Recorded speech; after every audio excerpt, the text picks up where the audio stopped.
Supreme court से ED को बड़ा झटका लगा है। कोर्ट ने झारखंड के मुख्यमंत्री हेमंत सोरेन के खिलाफ चल रहे मुकदमे को बंद करने के आदेश दे दिए, जिसे उनके लिए बड़ी राहत के तौर पर देखा जा रहा है। लेकिन इसके साथ ही केंद्रीय एजेंसी की कार्रवाई पर भी गंभीर सवाल खड़े हो गए हैं। तो क्या है पूरा मामला और क्या कुछ कहा कोर्ट ने अपने आदेश में, आइए देखते हैं इस रिपोर्ट में। सुप्रीम कोर्ट में ईडी की कार्रवाई पर गंभीर सवाल खड़े हो गए हैं। कोर्ट ने मनी लॉन्ड्रिंग मामले में निचली अदालत में चल रही सुनवाई पर रोक लगा दी और साथ ही केंद्रीय एजेंसी को नोटिस जारी कर दिया।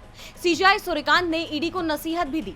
उन्होंने तंज कसते हुए कहा कि कल हम अखबार में पढ़ रहे थे कि ईडी ने बहुत सारे केस दर्ज किए हैं, उन पर ध्यान दीजिए और अपनी एनर्जी बड़े मामलों पर लगाइए, जिससे आपको सकारात्मक नतीजे मिलेंगे। जिसके बाद ईडी की कार्रवाई सवालों से घिर गई है।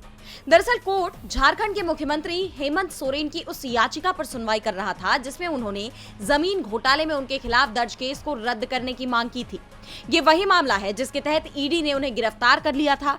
हेमंत सोरेन को 149 दिन तक जेल में रहना पड़ा था। उन पर पद का दुरुपयोग कर जमीन कब्जाने के आरोप लगे हैं। ईडी ने हेमंत सोरेन के खिलाफ मामले में समन जारी होने के बावजूद पेश न होने पर शिकायत दर्ज की थी, जिसके बाद एमपीएमएलए कोर्ट ने सोरेन के खिलाफ संज्ञान लिया था, जिसके खिलाफ हेमंत सोरेन ने हाईकोर्ट का रुख किया, लेकिन कोर्ट ने सुनवाई से इनकार कर दिया। और अब सुप्रीम कोर्ट में सुनवाई के दौरान ईडी के वकील ने बताया कि हेमंत सोरेन को 7 बार समन भेजा गया, लेकिन वो पेश नहीं हुए। इस पर झारखंड सीएम के वकील मुकुल रोहतगी ने कहा कि हेमंत सोरेन 3 बार पेश हुए, लेकिन उन्हें गिरफ्तार कर लिया गया। मामले में सुनवाई के बाद कोर्ट ने एमपीएमएलए कोर्ट की कार्रवाई पर रोक लगा दी है, जिसे सोरेन के लिए बड़ी राहत के तौर पर देखा जा रहा है।